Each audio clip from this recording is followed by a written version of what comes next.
After we made this video, Lynn and I shot this, I went back and watched it, and I realized that I didn't really get to the main point, or we didn't get to the point until kind of the end. And the point of this is the value of relationships and how important our relationships are, and how do we maintain them without sacrificing them for our business success or for financial gain. You know, and this is kind of regardless of whether or not it's a network marketing company or not. But unfortunately, I feel like, at least in my life, where I've seen this the most is with people who are in network marketing. And so that's the reason we're making this video. It's not an attack on anyone who's in network marketing. It's not even an attack on network marketing as a whole, because like we mentioned many times in the video, we've had a lot of people and friends and family who have done this well and who are doing it the right way. And so that's kind of what the question is that we're posing in this video. How do you do it the right way? And we talk a little bit about our experience and maybe some of the things that weren't right that we've dealt with. But I just want to throw this on before we get into the meat. So with that out of the way, let's get to it. All right, so this is a little bit of a tricky one because Lynn and I both have a good amount of friends in MLMs or network marketing kind of companies. We have a little bit of background in this, in that I was recruited by 2 or 3 different ones. I went really deep to kind of ask a whole bunch of questions and learn as much as I could. Linda actually sold Stella and Dot for a while. Yep. So we have a little bit of inside information here. Now, we haven't been like full on, we make our full-time living from any MLM or anything like that.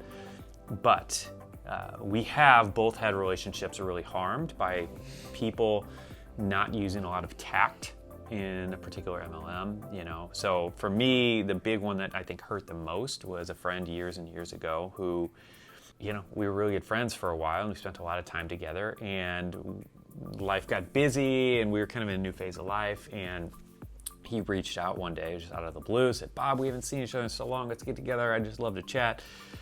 And, and as you can expect, we went and had dinner, and within like 5 minutes, I quickly realized this is not about us just catching up. It's about you getting me in your downline. And I don't know, it just really hurt and I think the reason it hurt is because it wasn't authentic. It was manipulative. He was trying to get me there without telling me what the actual reason was. And if he would have just been honest and said, "Hey, I'm selling this thing, I think you might be interested."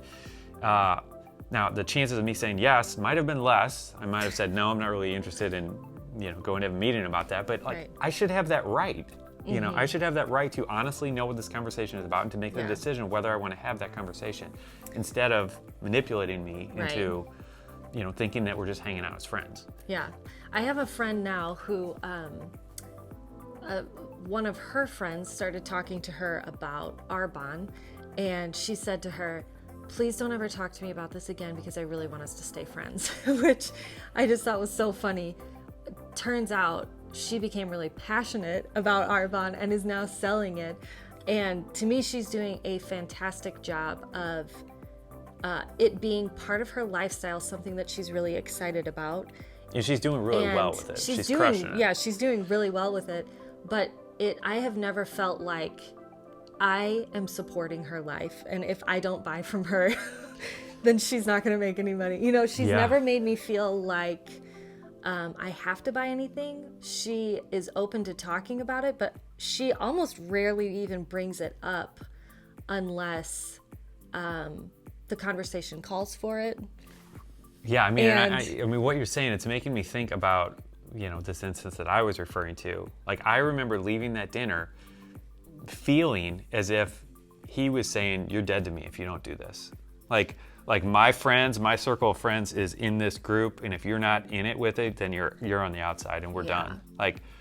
It's like, that's insane. That is absolutely insane. And that is what scares me about certain MLMs, certain people in MLMs. Right. And it's like any big group of people. You have people on both sides. Some who do it well and some who don't. But caution has to be used. Right. And I think you should read this quote, but I think one of the big things is relationships are worth more than money that you make, really. Yeah. The relationships that you have established and that you have, grown for years, relatives, and just friends, right? Yeah, and this came, like I said, it came out of the Washington Post, and there's a quote in there from John Taylor of the FTC. It's on the FTC website, and it says less than 1% of MLM participants will profit, far worse than, quote, legitimate small businesses, of which 39% are profitable over the lifetime of the business. The reason I bring that up is because, like, to your point, if you are throwing away or just putting all of your, or a lot of your relationships at risk by doing manipulative tactics to get people to hear about your thing for a business that you are really likely to fail at, unfortunately, and sure, some people do succeed with them, and that's great, but the reality is that most people aren't. It's a very much a churn and burn thing, lots of people in, lots of people out really, really quick, and to put all of your relationships, you know, or a lot of them, like, at risk, just for this off chance of succeeding in this business, it doesn't make sense. Right. And it's not like, from a networking perspective over the course of your life, it's not smart either. You know, I mean, the likelihood of you staying with this one company and this one thing over the course of your life is really, really small.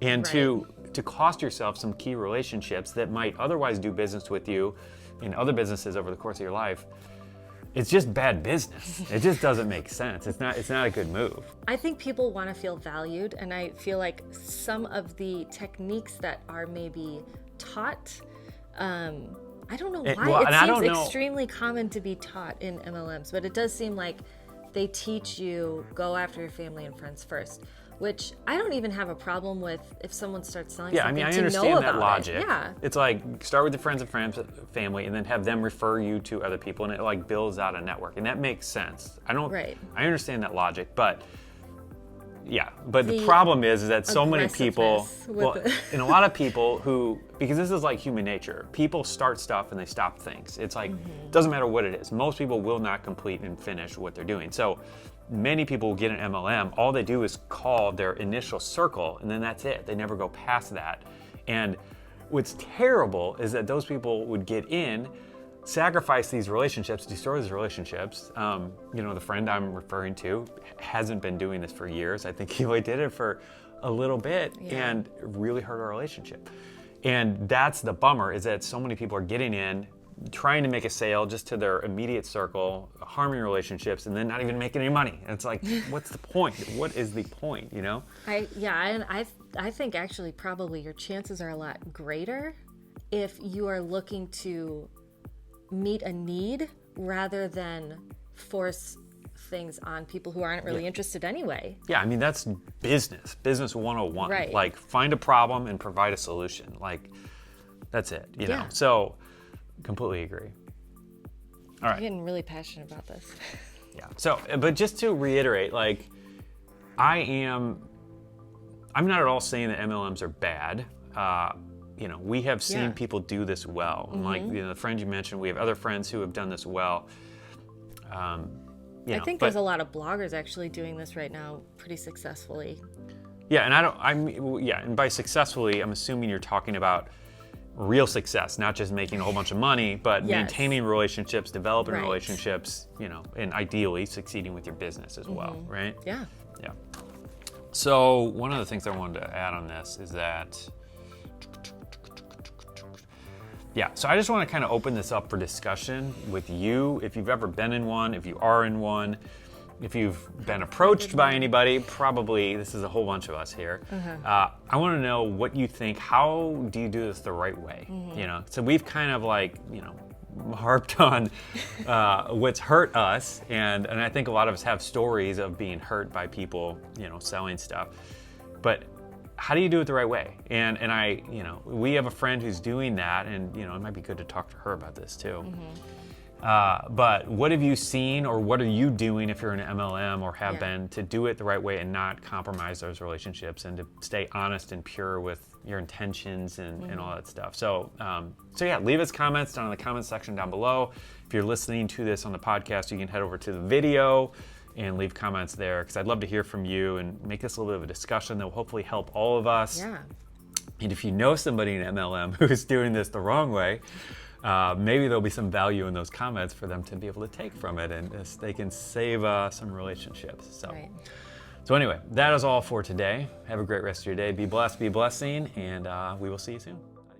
And if you haven't already, head over to SeedTime.com so you can get your free email course from us on how to master your money using biblical principles. So that's all for today. Have a great rest of your day. Adios.